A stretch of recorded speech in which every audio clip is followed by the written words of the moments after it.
Hello, Wisconsin, and welcome to this week's edition of the Elite Money Market Update. I'm your host, Kristen Oakley, and joining me in the studio are two members from Elite Retirement Group. We have the founder and CEO, Patrick Marcel, and financial advisor, Victor Kijewski.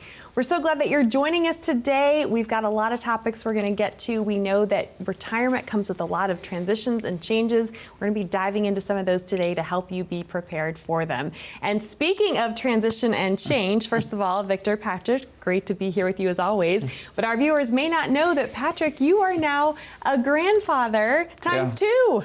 Yeah, and 3 on the way. Oh my goodness. Wow, that's news to me. Congratulations. Yeah, so I had to grow the goatee a little bit gray, so he looks like a grandpa. Put my glasses on. Right? Yeah, distinguished. That's right. Distinguished as you get older, Yes. Well, it's funny too, because I can call you grandpa at the office now. Yeah, Pawpaw. Right. Is that what they get? Amelia calls me Pawpaw. Okay, nice. Aw, are you loving it though? Yeah, I am. Good. So. Boys, girls, what's the breakdown? Boys, all boys. All right. Well, that's going to be a fun household for we're sure, gonna get in so much trouble. We're going to get in so much trouble. For sure. All right. Well, we're so glad that you're joining us today. Each week, this show is dedicated to helping you successfully navigate to and through your retirement. And the first thing that we want to talk about today as we think about transitions and change is the concept of risk. Now, why is that so important? Well, a lot of folks aren't even aware of how much risk they are currently taking with their investments. And let's first talk about why that is. I know you see this when folks come in to meet with you for the first time. So what do people need to understand about this concept of risk? Well, I think it's really important for folks to know how much risk they're actually taking because, you go through the accumulation phase of your life where you're just putting money away into your 401ks, your retirement accounts. But when you retire, it's a lot bigger of a deal because we can't afford to go through huge market corrections and downturns for quite a few years in retirement. So what we find a lot of the time is that when people retire and we review their portfolio, the portfolio they had from their employer, usually we find out that they're taking more risk than they want to be. And how we basically find that out is we use a software called Nitrogen, where we ask them questions, go through different scenarios, and figure out what their risk score is from 0 to 100. And if your risk score comes back at a 40 and your portfolio is actually a 70, well, that's a big problem. Right. Because when you're retired, again, the big problem is going through market corrections or, navigating those. So if we retire and our 70 risk portfolio goes through a market correction and we lose 50%, well, that's huge for our retirement because, if you lose 50%, you have to make 100% to get back to even. Well, how long does it take to make 100%? On average, about 10 years. So you really, especially in retirement, need to understand how much risk you're taking because it can be detrimental if you're not watching that and planning for a volatile market in retirement. I think a lot of times that lack of awareness of how much risk someone is taking stems from the fact that people aren't always aware that there's different phases of retirement. So much of our industry is focused on the accumulation phase, those years when you're working hard and you're saving and you're accumulating that money. But there is an important shift and transition that needs to happen as you transition to the next phase of the retirement planning process. So Patrick, can you shed some light on those different phases and what changes need to occur? Yeah, the accumulation phase is, I think, relatively easy because we can put our money just in some simple index funds. We don't need to get complicated and just let her go and keep throwing money in. And so accumulation is pretty easy. Then you get into the preservation phase. So you're getting close to retirement. You can't take that big step back. You want to retire in 2 years or a year. And if the market were to go down by 30%, you might have to work 3 or 4 more years. So it's just something that you want to start to preserve that. So you start looking at ways that, how can I protect my principal and interest from market downturns? And then once we get there, we get to what I call the deaccumulation. So it's the obviously opposite of accumulation. Right. Very brilliant, right? Yep. But the whole strategy there is now with this money that you have, how do we structure it so that you have the kind of income you want to have for retirement? And how do we do it in a manner that we aren't putting your retirement at risk? So we have to make sure it's not at risk, but we also have to make sure we don't outlive or you don't outlive that income as well. So those are some very important things to think about. Yeah, for sure. And I think too, there's that shift that has to happen with how aggressive we're being when we're younger and we have time on our side. we want to chase those big returns, right? Because we know that the market will go up and down, but we also know that over the long term, the market historically has gone up. But the problem is the closer you get to retirement, we can't afford to take on that much risk. You don't want to be as aggressive because those large gains aren't going to help you as much as that huge loss could devastate you, right? Now, I think another thing that folks often, the reason why they're not aware of how much risk that they're actually taking goes back to when they first enrolled in their workplace retirement plan. And a quick fun story for you guys. So I'm married to a public school teacher. And when we first got together over a decade ago, I was looking at his 403B plan and I was like, babe, how did you choose what you're invested in? Because it totally was not what he should have been in. And he was like, well, I don't know. I just looked at the guy next to me and I put down whatever he put down, right? And that's a very common thing. So a lot of people aren't even aware of what they're invested in to start with. Yeah, and it's tricky too, because a lot of the time when you get a job, your first job, or you're with an employer and you're going through the HR process and you're setting up your retirement accounts and all that stuff, usually nowadays you get to meet with an advisor once to pick what investments you want to be in for the next 30 years. And one of the things we see a lot are what are called target date funds. And TDFs is the acronym, right? Yep. And I think essentially those were created to easily manage millions and millions of accounts, because there's not a lot of work that go into them. And basically how those target date funds work is, let's say you're going to retire in the year 2050, well then you'd be in target date fund 2050. And all they really do is transition your equity holdings to bond holdings as you get closer to that date, because bonds are more conservative. But we are actually just reviewing a target date fund that a client held previously, and they essentially had the same amount of risk as the S&P 500. And essentially the performance was about 15% less last year. So same amount of risk, but you missed out on 15%. So they're not really efficient investments. So basically, if you're someone who's still working, it's a good idea to come into the office just to get those accounts reviewed. Because if you miss out on 5%, 10%, 5% throughout the years, that can really hurt your returns. So we definitely want to avoid that and make sure you're invested in the correct investments. Right. So there's also a problem of not taking enough risk, right? If you're invested in one of these kind of set it and forget it situations. But I think back to 2008, and what decimated and devastated so many people is that they had never adjusted how much risk they were taking with their investments. And then overnight, boom, huge losses, lost half their retirement savings in some cases. I mean, that's what was going on, right? There had never been a rebalance or a tweaking, if you will, of how those investments were allocated. Yeah, and I actually had a gentleman come to me that had listened to my radio show for years. And he said, Patrick, I listened to you a lot on the radio, and I probably should have seen you a lot sooner than now, because he actually got caught up in the 2020, and then he made the terrible mistake of, when the market had already gone down, moving more conservatively, and he just never recovered. And locked in those losses as a result. He did. Right? And the thing is that at that time, he was within a year of retirement. So he's saying, I was a year away from retirement, Patrick, and I couldn't take any more loss. So it gets to a point, and that's how I look at risk, is there's a point in your mind where you're like, I can't lose anymore.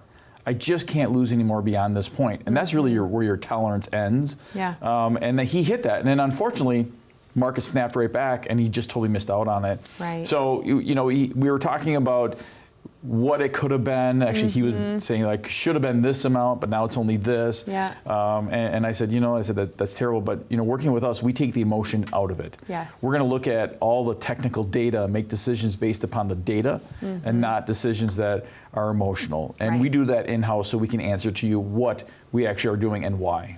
Well, and it just speaks to the fact it's not a cookie cutter approach either. I mean, with TDFs, that's a very cookie cutter thing, right? You mean to tell me that everybody retiring in the year 2050 needs the exact same setup, right? So yeah, that's a really good point. All right, one last question I want to ask you guys today on the subject of risk is, often spouses will have different risk tolerances. I know that's true in our own house.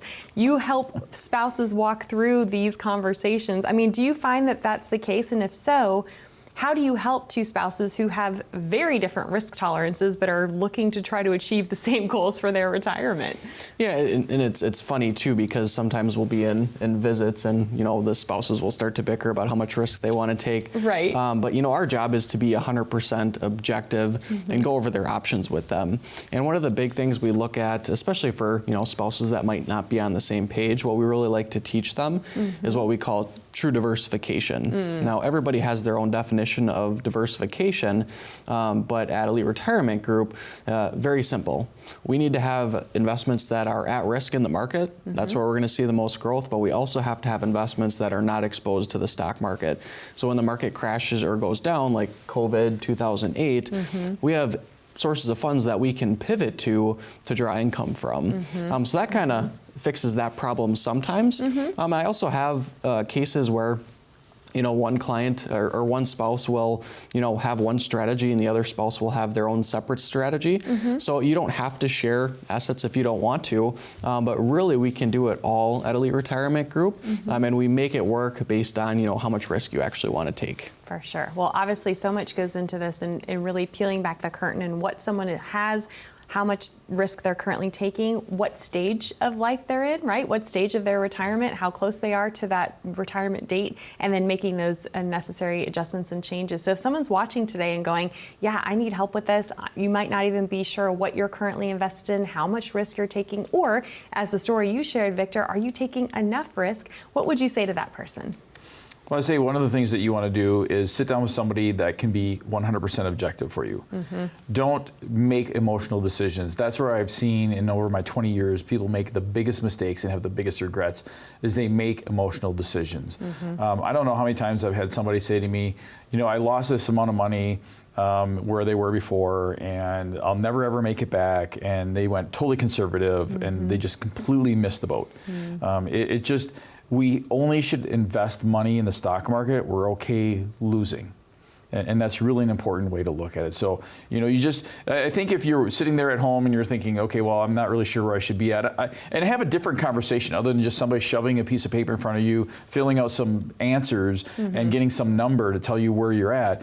Have a real true conversation. That's what we do at Elite Retirement Group. So if that's you, pick up the phone, give us a call. We'd love to hear from you. Sit down and really work into a plan that's really suited for you and where your comfort level is. Wonderful. Patrick, Victor, thank you so much. I'm excited to continue the conversation of a lot of the other transitions and changes you need to be aware of as you approach your retirement. But again, if this is resonating with you, if you would like help making sure that you're on track, that you're taking the appropriate amount of risk with where you are in your retirement journey, this is why the team of Elite Retirement Group would love to be able to sit down with you and offer you the complimentary written financial plan. You can claim yours by calling 833-856-1392, or if you'd rather connect online, you can just scan that QR code down in the bottom right-hand corner of your screen, and that will get you connected as well. We'll be back with more right after this. I believe truly that there is this non-corporate type of mentality that we have. Being fiduciaries, it puts us in a position to say, hey, we're going to put ourselves in your shoes and we're going to give you advice as if it were us and what we would recommend based upon what we know and the experience that we have for 20 years. It's hard to believe. Sometimes that's something that we can help you with. Sometimes you have to go somewhere else, but we're always going to give you the best advice we can. If there was somebody, we were going on the road and there was somebody alongside the highway that was broke down, had a flat tire, whatever, my dad would be like, we need to pull over. We need to see how we can help them. That whole thing where you just do something good for somebody and you don't have to always look for something in return. I'm a big believer in karma. You do the right thing for people, it'll come back around. You know what? Maybe sometimes you'll never even notice that that person had a better day or whatever, but we don't need a pat on the back. Sometimes just doing the right thing is the most important thing.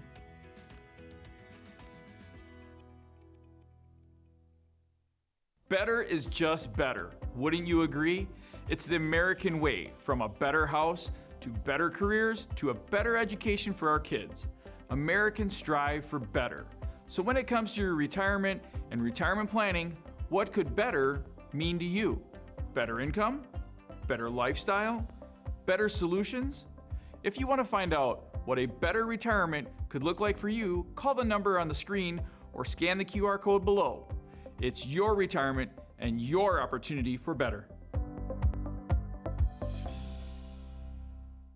Welcome back to the Elite Money Market Update. I'm Kristen Oakley here with both Patrick and Victor from Elite Retirement Group, where today we are discussing several of the different transitions and changes you need to be aware of as you approach and enter your retirement.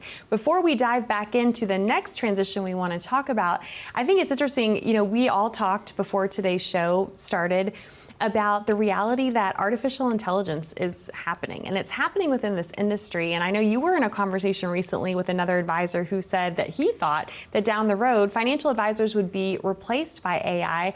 I don't agree with that for the reason that you stated before, the break, which is you need that human element to help folks get the best advice possible, right? Yeah, absolutely. There's no way that you can have an artificial intelligence build you a portfolio that's going to really address and accommodate all the things that are important to you. So I know that I played around with it. I go in and I've had it build me the portfolio, whatever, put all the parameters in, and it comes back and I'm like, well, this is okay, but it's flat. not. It just doesn't have any real feel to it as far as, it's just not it's okay. It's not personal. It it's isn't. not, Yeah, because it doesn't take into the consideration all the other things. Yes. And unless we all of a sudden become all the same, I don't see AI really being a big play. No, for sure. Well, this is a perfect segue to what we want to talk about next. One of my mentors in this industry always taught me that personal finance is often more personal than finance. And that is really true. And that brings us to a subject that we're going to talk about that doesn't get a lot of airplay, if you will, I think, within our industry. That's the emotional transition that comes with entering retirement. And, I think it's challenging for folks when you've worked a career, that's your identity, it's what you know. And I think it's really hard sometimes for folks to make that emotional transition to no longer working. So let's talk about that, because I know you've helped your clients successfully navigate through that emotional piece as well. Yeah, my book, I write about how my dad's journey into retirement, he loves that I bring it up and he doesn't want me to talk about it anymore, so I will. So I would go and check on my dad because he's a very social person. He loves to talk with people. He goes out ice fishing and everybody on the lake knows who he is because he goes from ice shack to ice shack visiting with people. He does. The apple doesn't fall from the tree, right? Yeah, right. So when he retired, I actually would go and check on him because he was forced retired, and just to see if he's okay, see how he's doing. And that one day I pull up to the house, and the rocking chair is going, and I walk in and I'm like, oh, soap operas are on, huh, Dad? And no, I wasn't watching those. I'm like, well, the chair's moving. Somebody was watching them. I don't know what's going on. But it is a really big, when you feel like you're part of something bigger than you, you feel like you're contributing, and all of a sudden now it's way different. At first, maybe it feels like vacation, and it's like, woo, this is great. Yeah. But I don't know about you. I can only handle vacation for a few days before I'm already starting to climb the walls. I'm like, I need to do something. Give me my computer. I want to start talking to the staff. I want to talk to the advisors. I want to do this. I want to do that. So it's a very big transition. Mentally, you have to be there ready for it. And I always tell people, test drive retirement. Yes, talk about that. That's a huge concept I think our viewers need to understand. Yeah, if you think that you want to go to, Georgia or Florida or Tennessee or Arizona or wherever you want to go, and you think you want to spend your winter there, because, winter in Wisconsin is fun. I like it. I enjoy it. But not everybody does. Go there for a few weeks first. Try it out. I had a client go down to Gulf Shores. They thought, this is going to be great. We want to go to Gulf Shores. It's awesome. We love it. Well, they were down there for a week. They're supposed to be there for 2, and they came home. I'm like, this isn't what we thought. People have gone to Florida and be like, that's not what I want. But so you got to trial it. Yep. Try out your retirement first before you actually do it. Because if you retire and then you're like, oh, I shouldn't have retired, you're leaving a job that you already have the vacation, you have the great pay, you've probably been there for a long time, you're giving all that up, and you might go, I gotta start over. Yeah, exactly. Yeah, important to try it on, so to speak, right? Yep, yeah, exactly. For sure. But I know another huge piece of this is helping folks dream again. I mean, I think folks often forget because, again, your work dictates so much of your life. So this is what you love doing with folks as well, is sitting down with them and helping them dream again, giving them permission to dream again, giving them something to look forward to retire to, right? Yeah, and it's great. I've actually had a couple times where created a financial plan for some folks, and they actually started crying, realizing that they can retire.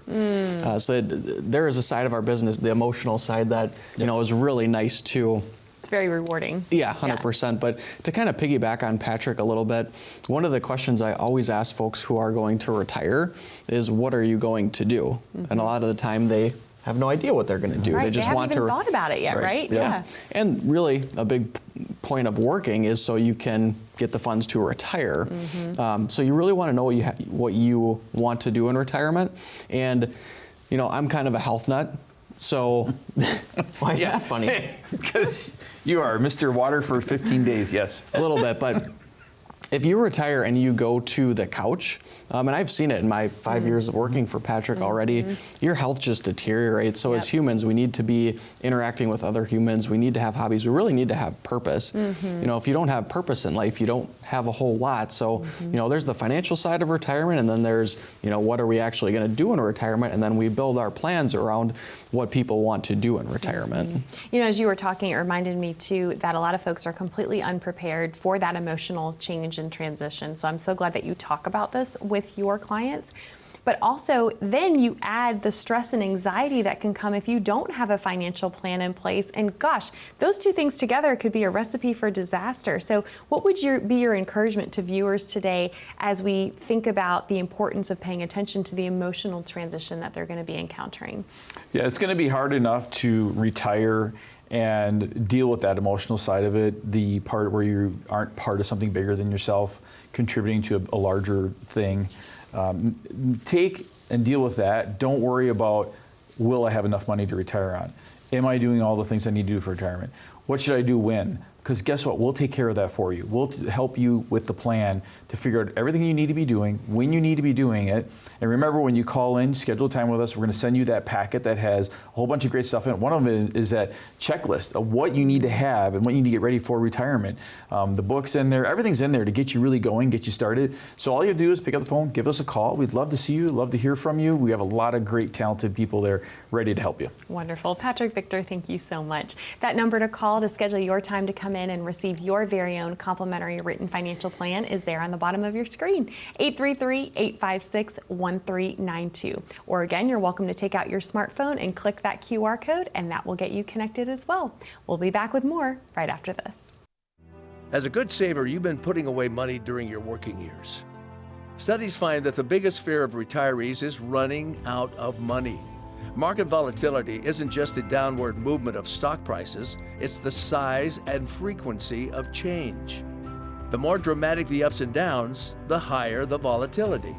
This can put savers who are newly retired or a few years away from being retired at greater risk. Today's generation of retirees is not receiving traditional pensions as our parents or grandparents did. Instead, we have retirement accounts such as 401ks or 403bs. These accounts typically expose your money to market risk. The last thing you want right before retirement is to lose a portion of the money you need for income. But how do you turn these accounts into a retirement income? Is it safe to keep all your retirement money sitting in the stock market? The last thing you want is to lose a portion of the money you need for income due to market loss. By working with a financial professional, you can learn how to turn a portion of your savings into an income stream for life and income for the life of your spouse if you're married. We all have moments in our lives when we wish we had taken action sooner. Don't let procrastination reign on your retirement parade. Act now before it's too late. Please call our office to set up your no-cost, no-obligation retirement income review today. Welcome back to the Elite Money Market Update, where we just talked about the importance of having a solid plan in place for your retirement. There's enough transition and change going on. You don't need to deal with the anxiety and the stress that can come from not having a plan to help you deal with all these important changes, and especially the emotional transition and change that we just talked about in the last segment. I know another transition that folks face later on in their retirement is often wanting to leave a legacy for their loved ones and for those that they are leaving behind. And you know, a lot of times folks just want to have a solid plan to make sure that their wealth passes on smoothly, that their wishes are carried out. Talk about how you see that play out in people's lives. Yeah, so I guess I look at it from a personal standpoint too, and things that I'm involved in. I'm involved in the executive board for Scouts of America. It's now called Scouting America, which it still is a tremendous organization. And a lot of people donate money and find ways to give to that charity. Other folks give to churches, give to other organizations they care about a lot. I know for myself and my wife, one of our big goals are to create a organization that is there to help families with disabled children and find different resources and what's out there to help them, from insurance to different programs and connecting different people. Haley has really benefited from being part of some really tremendous organizations. Yes, and this is your daughter for viewers who might be newer to us. Yes. Yep, and she's 24. She's amazing. You'll probably never meet somebody that's more upbeat and happy than Haley, but we just have benefited from that. But that's because we ask a lot of questions, and we're a little more in the know than a lot of other people. And we want to help build that out. And how do we do that? How are we going to take what we've accumulated and be able to transition that into legacy? My dad's another story that, my mom and dad, they worked their tails off for over 40 years in the factory. They didn't come from much. We didn't have a lot in childhood. My dad was able to purchase a 40-acre piece of property a little bit later on in his life that we've enjoyed for over the last almost 30 years now. And it's really important for him that piece of legacy stays in the family. So just planning for those things. And that's really part of what we do as well, is that we have to think about, what is your legacy? Whatever you want it to be, that's okay. We're not here to judge it. We're just here to help make it happen. Yes, and I know you have partners that you work with to help build legacy plans for your clients, right? 100%. We always say it's always a great idea to have a good accountant, financial advisor, and then attorney in your corner in retirement. And if you do, it's really hard to lose in retirement. But you can get really specific with what you want to accomplish in retirement with an attorney. And then obviously we work directly with those attorneys to make sure the financial plan is set up according to the trust will, whatever you decided to set up. But cool, quick story. Me and Patrick were at a advisor conference in Arizona a while ago, and we were just talking about estate planning and different things. And there was this one advisor I was talking with, and he said he created a trust, and how he's going to pass his money on to his kids is each year they have to bring their W-2 to the attorney. The attorney will see how much money they made for the year. If you made $50,000, the trust will pay out $50,000. So there's a lot of cool things that you can do and set up and get really detailed about how you want your estate to pass on, because it's your legacy, and you want to make sure that ends up in the right hands. Yes, that's the ultimate transition for all of us, right? So I'm glad you're there to help your clients, not just on the front end of retirement, but on the back end as well. So Patrick, Victor, thank you so much. If any of this has resonated with you, if you would like help putting together your solid financial plan, it's completely complimentary. You just need to reach out to the team of Elite Retirement Group, and you can do so by calling 833-856-1392. We love you, Wisconsin. We'll see you next time here on the Elite Money Market Update.